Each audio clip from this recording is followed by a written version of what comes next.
Good afternoon, guys, and welcome to another I can't even speak this week. This is mad. Edition of Quiz Your Biz live. Now, in a last-minute change to the schedule, I am pulling in Adam Stevens, who hopefully will be watching very soon. I'm a little bit unorganised today. I'm running around a little bit mad. Had a mad morning, and it's all been a little bit hectic. So hopefully I will be able to get the questions up my side. And this to Adam is completely unorganised. So he is unscripted, Mr. Stevens today, and he will not know any of the questions. Although I know that he does lives quite a lot, so I'm sure he will be absolutely fine. So welcome to Quiz Your Biz, the Friday edition. So today's I'll start again. Welcome to Quiz Your Biz, the weekly show where we quiz someone and find out all about their experiences and business. As always, it's not about the people that they know, but the people that are in their network as well. So this week I'll be interviewing Adam Stevens about his business, Intelligent Eating. To find any previous videos that we've done there since we started in May 2018, pop along to quizyourbiz.com or visit the link in the description and it should take you to our page. I'm going to try and bring him on straight away and see how we get on with that. I know we had some technical issues on Wednesday with Iron Man himself, but I know Adam is very good at this stuff and is on these, so I'm sure it will work straight away. Here we go. Adding.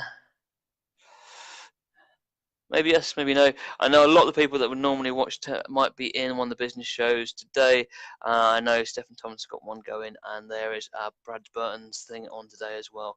So there might not be as much interaction as normal, but there might be. We'll see. Adam, it still says it's adding you. Don't know if it's slow my end or your end maybe, but I would try again if it doesn't go through. Probably should have switched over to broadband as well. That might have been an idea from my side. If anyone's watching, can they just let me know if the sound's all right and the picture's okay from your end? Yeah. Sorry, I'm getting a few bleeps on my WhatsApp in the background, so I'm just going to go and mute that as well. Approve Adam Stevens. Come on down. Approve. No answer. He says he requested, and then it says no answer. How odd. Bring Adam Stevens on camera. Yes, we do. Let's see if that will work.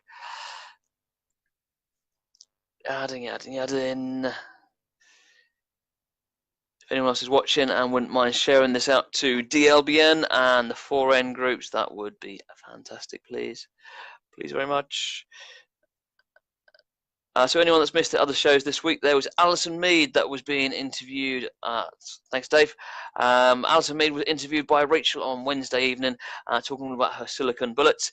And just prior to that, I was on the Quiz Your Biz with Danny Davies, talking about his website. So that was earlier on Wednesday.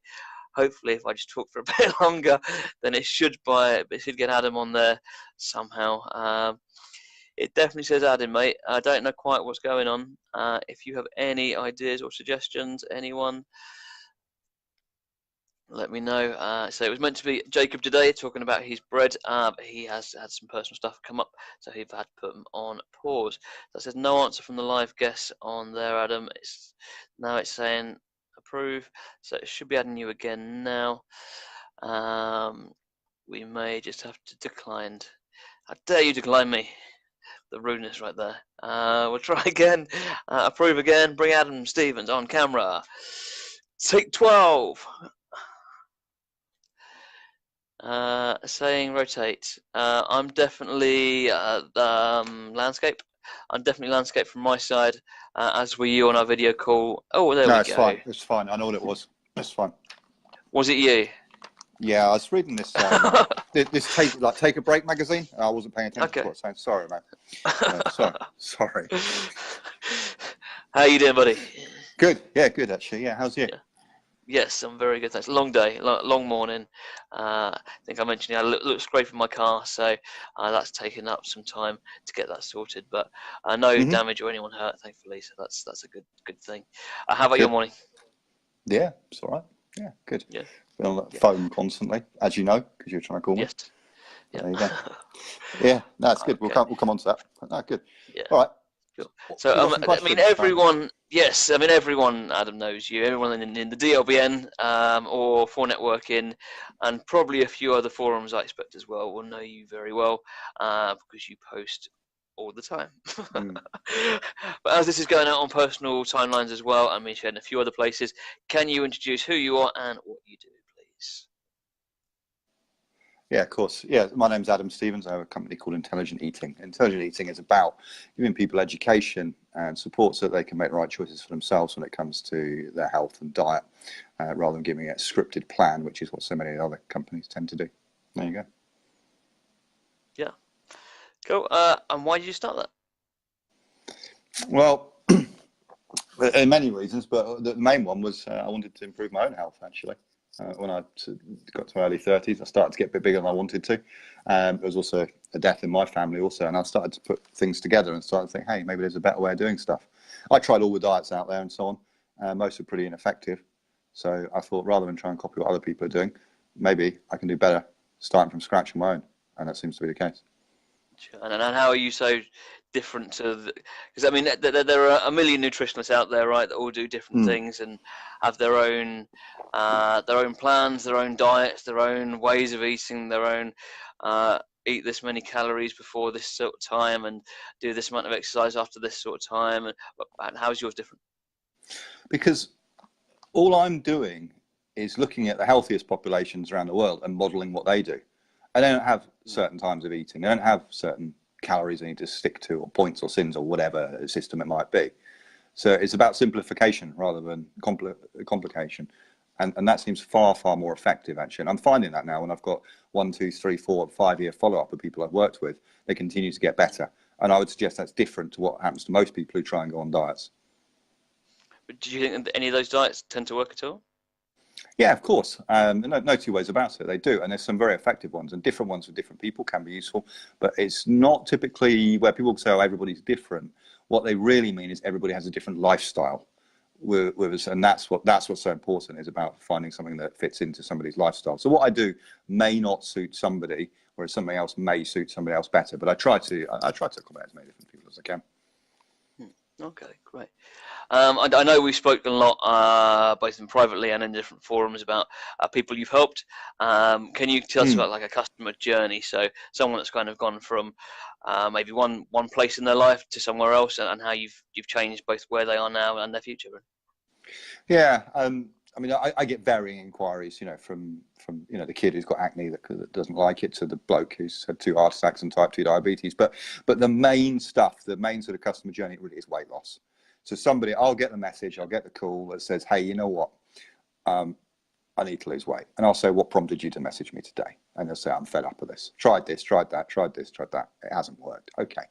So at that point, really, it's a conversation. Let's figure out what they're trying to do.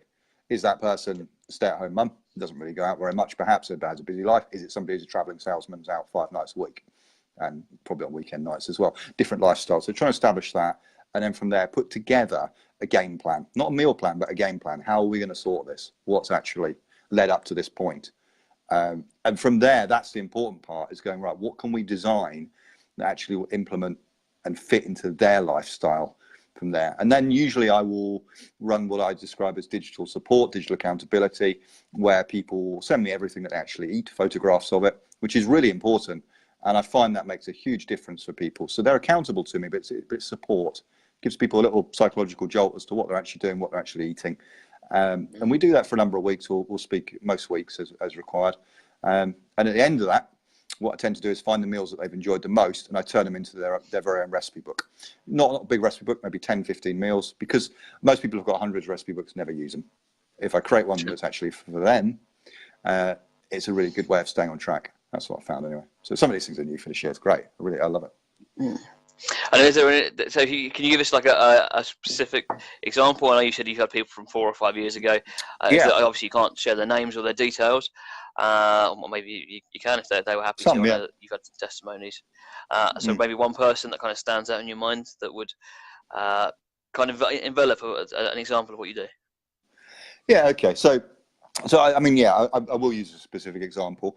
There was somebody who came to me in 2016, actually.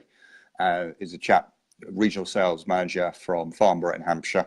nice chap called Sterling, and he'd lived the life, no two ways about it, right? And he got into his 50s, had a heart attack, and then diagnosed with a type 2 diabetes in his 60s, right? This is not uncommon. This is, relatively common for people entering into 5th, 6th, 7th decades of life. So with that chap, he struggled perhaps with weight all of his life. He ended up on, I think, 7 different medications, which is pretty shit. And, quality of life was really not great, So what he was doing there, he was just hanging on, but he didn't want to give up. And with him, it was a case of, well, what do I do? I'm not getting the answers I want from healthcare services. It's not their fault. They just don't have the resource as such. So with him, it was an idea of saying, hey, look, well, let's try this. This is a smarter way of doing things.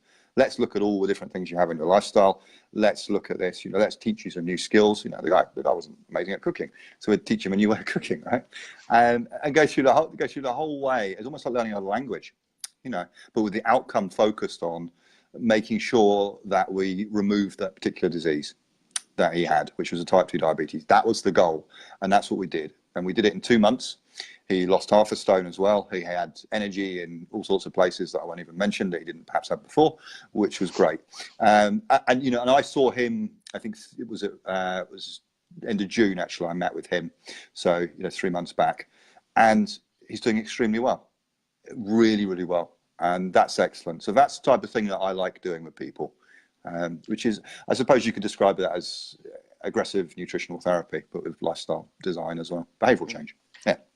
And how much longer is he expected to live now, or I guess he's changing lifestyle while he'll live longer, and it's going to be a better quality of life. Be able to do stuff, yeah. Yeah, quality of life. Yeah, absolutely. Yeah. Obviously, it's an impossible question to answer, but I think, I think from looking at data that I would, and from conversations that I've had with similar people, I think if he was stayed on his current path, which he was on prior to working with me, I reckon he probably got between 5 and 8 years. That's kind of harsh, but that's the reality. I reckon now, I think his age maybe 63, 64. I think now. I reckon he'll probably do 80, 85. But it's not just the extra years; it's the quality of life. That's what's so important. It's that self-esteem and mood and energy levels. That's what we're looking at. And is the prescribed lifestyle and everything else similar from one case to the next, or do they tend to be vastly different? Is it just eat more vegetables, eat less shit, or? I think the answer is, yeah, they do tend to be quite similar. Eat more vegetables, eat less shit is great, but often it's about the importance of detail as well. And that's where we need to be careful, because some people are eating things that they don't realise is shit, and vice versa. So that's where we've got to be careful with it, and actually implement that in somebody's lifestyle. The nuts and seeds thing is a good example of that, actually, Dan, where people understand nuts are really healthy, therefore they start eating lots of them. That's the guy who travels a lot, for example, to lots of different meetings, ends up going to the petrol station, buying bags of nuts, eating lots of nuts, but can't figure out why he's still really overweight. So that sort of thing can be important. So we need to look at those sorts of things also. So it's a bit of getting rid of confusion, myth busting, perhaps, if you like. Yeah. If it is that simple, why does everyone not just do it? Both, I guess, as a nutritionalist point of view. So why don't every nutritionist just say, just eat less shit, eat more vegetables? And why don't people on the diet just do it? Number of factors. I think the main one is confusion. People are confused about what they should and shouldn't be eating, perhaps. And the other one really is the sheer power of industry that is pushing not just misinformation and such, but product in front of people. That answer is what we're looking at. Is there are foods now in our environment which are simply not natural for us to eat, but they taste really good. And people end up essentially with really what I would describe as quite a low-grade addiction to these types of foods, which is the ready meals and the restaurant food and the fast food, these kind of snack bars and all this type of stuff. And the availability is a huge problem. So temptation comes into this massively. It's a problem. It's environmental. That's really the answer. So do you think it's less people's responsibility, more the community, and more the country, more the government, maybe, or do you think it's down to individual? I think it's a combination. It's multi-dimensional. I think government do have responsibility. No two ways about that. But the problem is, it's not a vote winner to tell people what to do. That's one aspect of it, right? And then the other aspect as well is these organisations. I mean, food is intrinsic. We need food, so these are huge industries, and they have a lot of money and they carry a lot of weight. Yeah, I don't want to sound conspiracist in any way, but that's the reality of it. This is a big industry, and making change in that when there's huge profits at play is difficult. So there is responsibility on many counts and many different departments, organisations as well. But yeah, I think where you'll start to see the changes, just to answer this, where really responsibility lies, ultimately the government aren't going to make significant changes. We've all know about things like the 5 a day, sort of campaign from Change for Life and all that type of stuff. It's great. Don't get me wrong. It's a step in the right direction, but it's not enough. That's the problem. It sounds wonderful, but most people don't eat 5 portions of vegetables a day. They just don't. Yeah. It's been now spun into what is a marketing term, which is something says 1 of your 5 a day, but it doesn't also tell you what other crap that comes in it. So these things get spun, right? It's true. So it gets spun around a bit. So we just need to be careful with that. This is going to be a bottom-up movement. That's where people start to go, you know what? I need to take control of this for me. That's what we're looking at.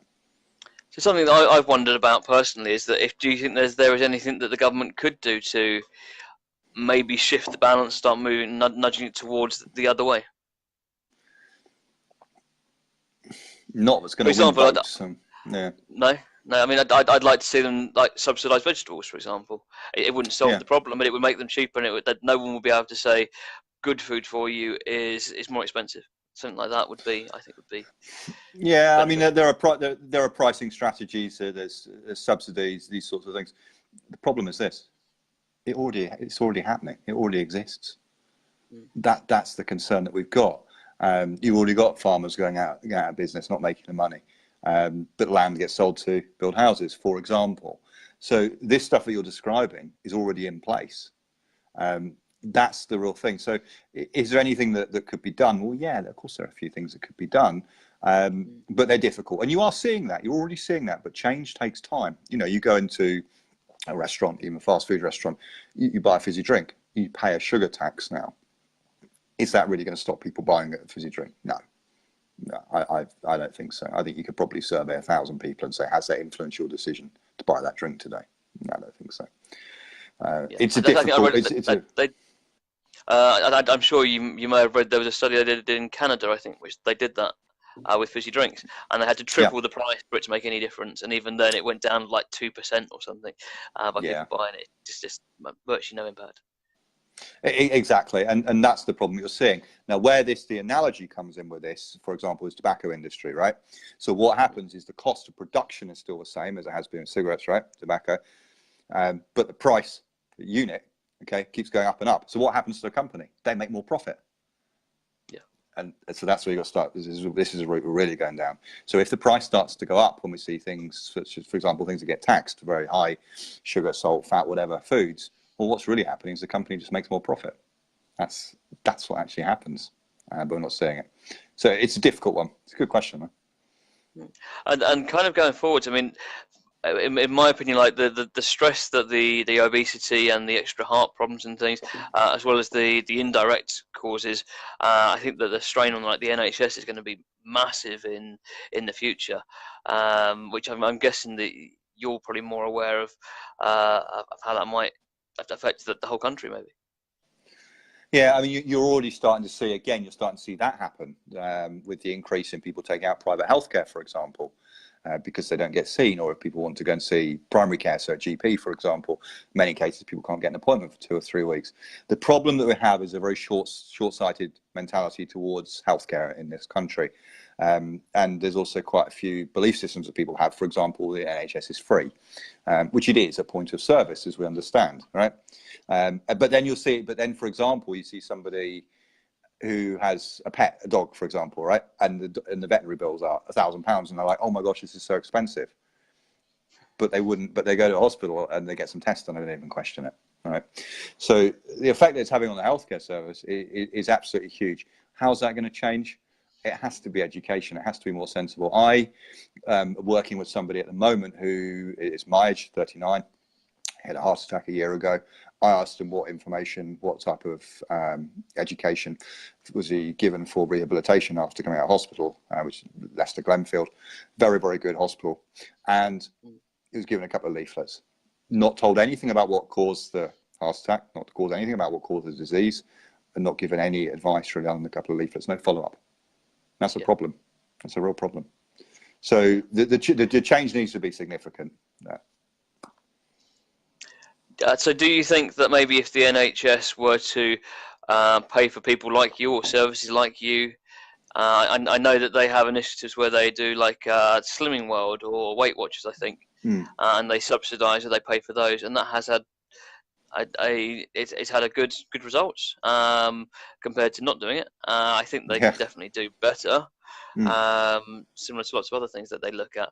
But I think like an ounce of preventive is a pound of cure, right? That's and trying to get something in place now, and before you get ill and before you're having your heart attack at 38 years old, you need to address that issue now, right? Yeah, absolutely. I mean, there's certainly a place and there's certainly a budget to employ people like myself, and there already are. There's lots of NHS nutritionists and dietitians, and for the vast majority of cases, they're actually pretty good. The problem that you tend to find is that it tends to be short term. So if you took that person, for example, that I described, and they ended up being given a course, it might be 6 weeks. So it might be 6 weeks of nutritional therapy. What's the exit strategy? It's not long enough. So this is a sort of problem that you see. Where you start to talk about obesity and weight management and people being prescribed courses of going to Slimming World or something like that, yeah, it is good. It is good, but it is insignificant when you look at the problem overall. If you're talking about, perhaps 60–70% of the UK population being overweight, not obese, but being overweight, how on earth are you going to put all those people through it? That type of system, it becomes unmanageable, really, and the resource isn't there for that. That's what it comes down to. And I guess we're going to get to a point where it is so unmanageable that people's literal lives are going to be put at risk, both compromised through long NHS waiting lists. Eventually, if there isn't enough money there to support them in the long-term care, then that's people's lives and livelihoods and family even. That's going to be taken there. Yeah, and it's already happening. These sorts of things are already happening. There are the targets, for example, for something called a code blue, which is the highest level for an ambulance, 8 minutes. It's not being met in many parts of the country. Why? Because there's so many people calling ambulances.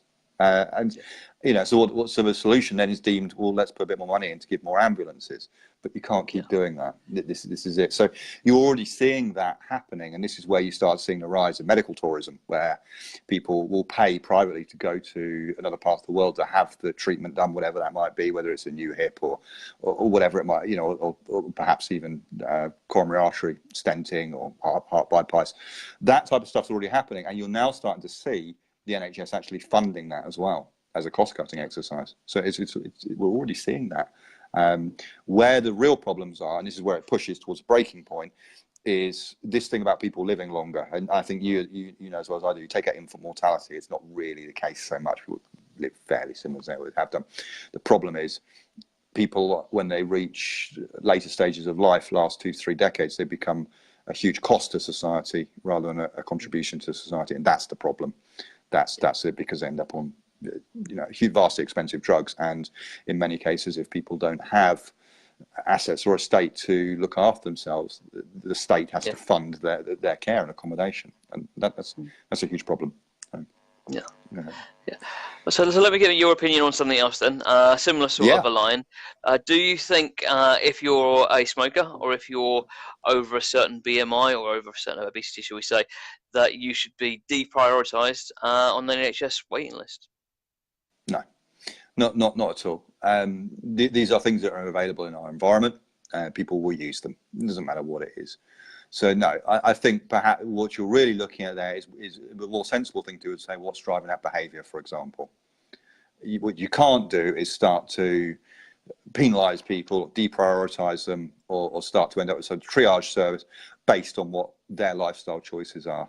That's not an effective way to run any organisation as such. It wouldn't make a lot of sense. And ultimately, the people who make the worst lifestyle choices tend to need the most care. Yeah. And that's not a good way of looking at it. No. It's a good question, and it comes up very often. And some people will say, well, I don't do this and I don't do that, and therefore, why am I paying for that? It's not realistic. Okay, sure. Good question. So, thank you. So I know that you've got different products and different ways you help people. Can you kind of give us an outline of how you can help someone improve their lifestyle from where they are to get to somewhere better?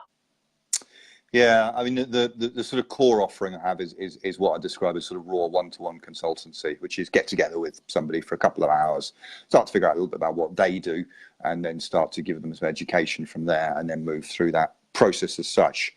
That I described, which is seeing everything that they eat over a number of weeks, and starting to look at behavioural change there.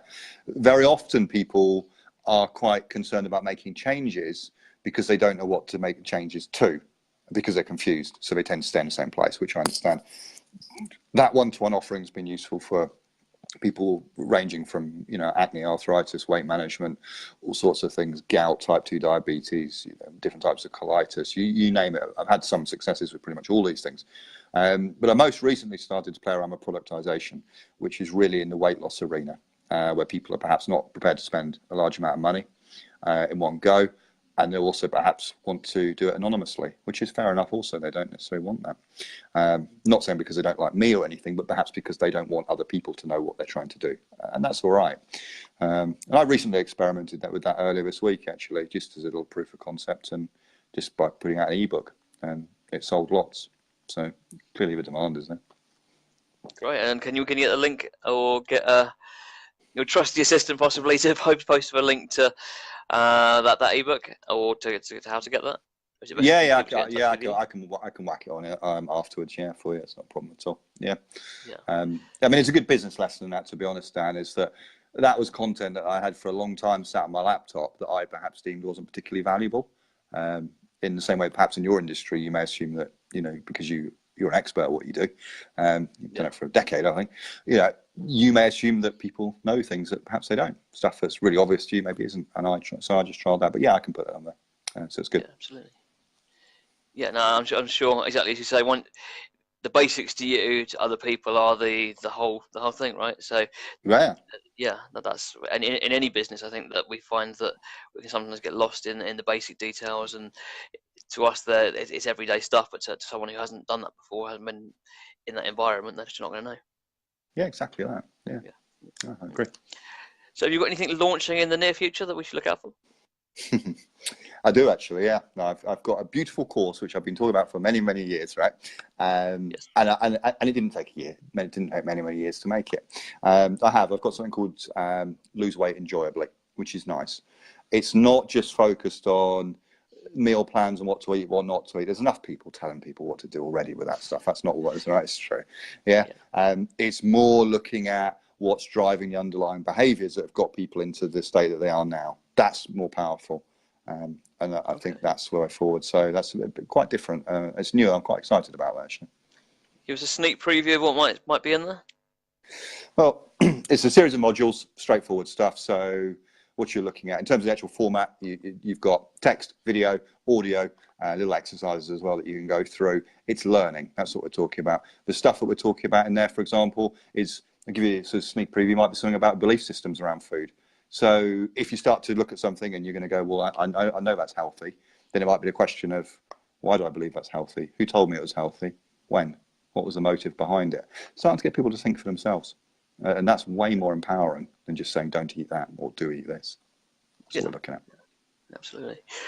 Next question. What does success mean to you, Adam? Well, if we're talking in a business sense, is that what we're looking at? In whatever sense you decide to take it. Okay, well, we'll keep it business focused on this as Quiz Your Biz as such.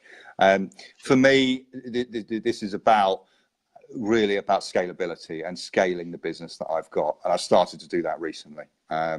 So where I'm moving towards to make this business what it's already a success for fuck's sake, but to move it to where I would decide it is successful is where I no longer have to get involved in the delivery side of things at all. I simply work on business development and really pushing a brand forward. So that's starting to collaborate with some, food manufacturers, starting to organise some of the public speaking as well. I've got a TED talk next year, which is great. So this type of thing to push it forward, so that all the things that you've just mentioned and questions that you've asked me prior in this can start to make some real inroads into that. So inroads into the healthcare systems, into some of the food companies as well, and really push it forwards. That's what we're looking at for intelligent eating. So that's great. What's your kind of qualifications or history, or how did you get into this? It's like from the medical or yeah, sure. Yeah, no, it's a fair question. So for me, this has always been something that's been interesting to me, because I was born with a heart condition. I had heart surgery as a baby, so that doesn't qualify me for anything, far from it. But what that does mean is that I have gone in pretty much every year of my life for a checkup in hospital, and it's usually quite a large hospital. There's only about 7 centres in the UK that can service me, right, so to speak. And I just noticed that over the last, I suppose 3 decades really that I can remember, that people are just getting fatter and sicker. Patients, staff, everybody. And that's what's driven me into this. In terms of qualification, a couple of years of physics at university, a couple of nutritional qualifications out of the States as well. But really, I think, that's the stuff I needed to get insurance and so on.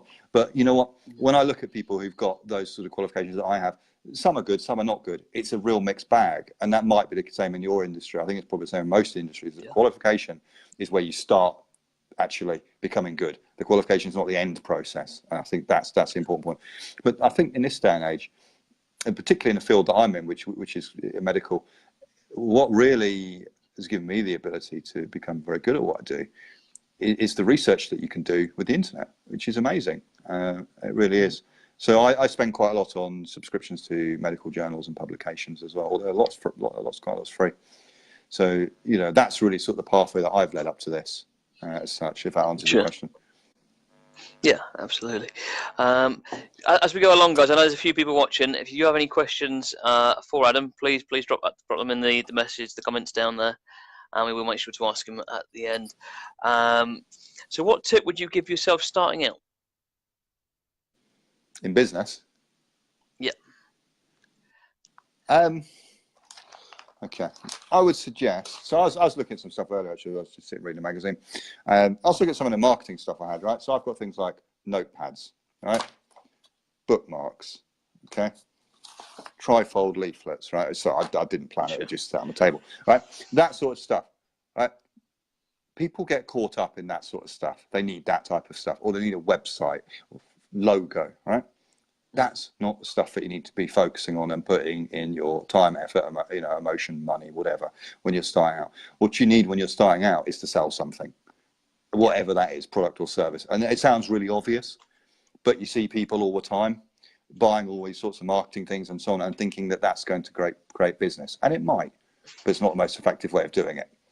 You need to get out there and talk to people. So the advice I give people when starting out is talk to people. Now, in this day and age, that can be through doing things like this. It can be Facebook Messenger. It can be whatever it needs to be, talking to people just anywhere. It's a contact sport business at the start. It really, really is. It's akin to door-to-door sales. You have to talk to people and as many people as possible. That I guess business without sales isn't a business, right? Well, by definition, no, because it's not going to make any money. Yeah. What would you say has been your biggest struggle, please, Adam? I think in the early days, getting people to take it seriously. I really do. At the start, I only attracted perhaps people who were like in round 11 of like a boxing match, for example. They were up against the ropes. They tried everything, right? And that market was, don't get me wrong, it was a great market, and I still will enter that, but they're not really the people I want to be working with. So getting that credibility and trust is really, that was the biggest struggle for me to do. Is I'm going into a quite saturated marketplace from my customers' perception and trying to establish myself. So that's probably been the biggest struggle, I think. Do you find with like the internet and the amount of information out there now, everyone's an expert? I mean, everyone eats, so everyone's got their own opinion on what food's right, and everyone's read this article from the Daily Mail or from something online or something elsewhere. Do you find that it's hard to compete with the amount of information out there? I don't really compete with it as such, and what I mean by that is, there's just so much. people are so confused. It doesn't really matter. And when people say they're experts and stuff, I'll be frank. I'm not saying not to be arrogant because it's going to back it up. I can shoot most people down very, very quickly. People who've got 2 or 3 degrees in dietetics or nutrition or something along those lines, just simply by asking a question as who paid for your curriculum to be written.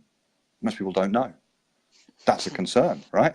Yeah. So then if it's and then if it's Nestle or Kraft Foods or GlaxoSmithKline, for example, funded 80% of the research, I say, well, there's bias there, conflict of interest.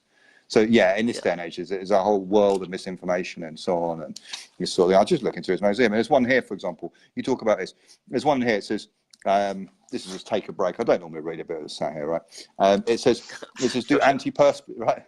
Yeah. Well, I'll subscribe, but it's what it is. So it says, "Do antiperspirants cause breast cancer?" Right? Now, I'd never heard of that before. The problem is now, it's thrown people that they go, maybe they do. Shit. And then it turns into that misinformation. Then what happens is you end up out there with somebody with a qualification going, well, it may be causing it. Antiperspirants might cause breast cancer or whatever. That was just an example. So I don't see it as a concern. Other people in this marketplace, there's enough.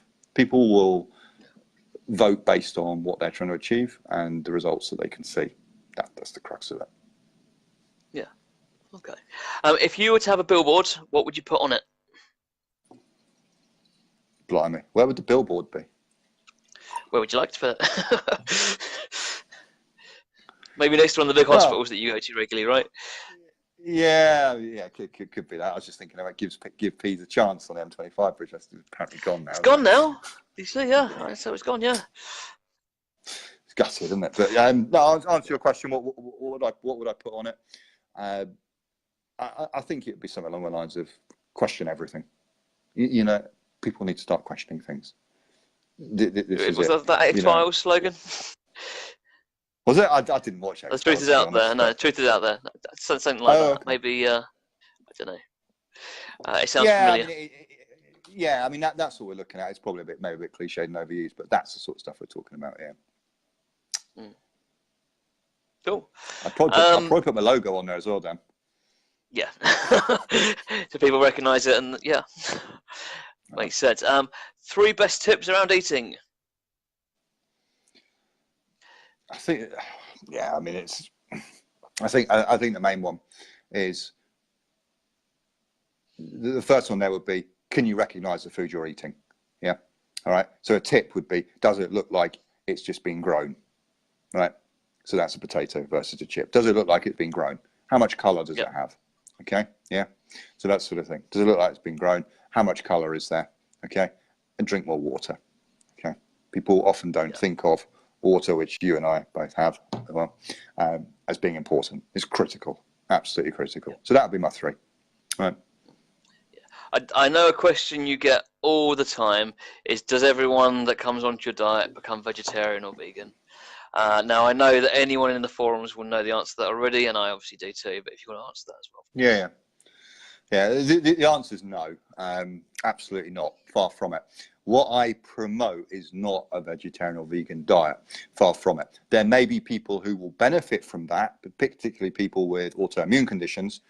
But really all I'm doing is, where there's a focus towards perhaps a predominantly plant-based diet, and that's saying let's reduce the amount of processed foods, extracted oils and meats and dairy. That's because that's how the healthiest people around the world live. So the answer is no. Do you think vegetarians or vegans are healthier in general? No. There's no evidence to suggest that at all. And in fact, the evidence is suggesting that they're not now, because of the rise of this junk vegetarian food and junk vegan food. So no, actually quite the opposite is starting to happen. It's a false friend. We need to be careful of that. You're going to see in the next decade the rise of the fat vegan. That's the problem. Yeah. Because the additives that are added to the corns and the all sorts like that sort of stuff, or more stuff that has. Well, no. Well, no, stuff is out there. So people are going, well, if I go vegan, it's more healthy, or if I'm vegetarian, it's more healthy. And then you start to get these fake cheeses, for example, and people go, oh yeah, but it's vegan, so it's healthy. They start eating this cheese. The cheese has got 30% more calories than your normal cheese. but it's vegan, right? Really? So people think it's more healthy. Isn't? Yeah. So, but it's not. Yeah. So that's where we need to be careful with this and these fake meats and this type of stuff as well. And quite often, when people make a transition towards that, just on that point, when people make a transition towards, I suppose, a vegetarian or vegan diet, they find the flavors are not so strong. So food companies are going to produce foods, they have to be a lot richer. So that usually means more fat and sugar. That's what we're looking at, and more salt in many kinds. So yeah, it's a fair question. Cool. Okay, so next thing, just going to scroll through, see if there's any questions from anyone watching. Anyone that's watching now that has any questions or anything to add, please do now. So Beth said hello. Then you put a smiley face. Dave said all good there. Hi from Claire Russell. A few people joined in there. Hey from Emma. And Rinchen said well. That was a while ago there.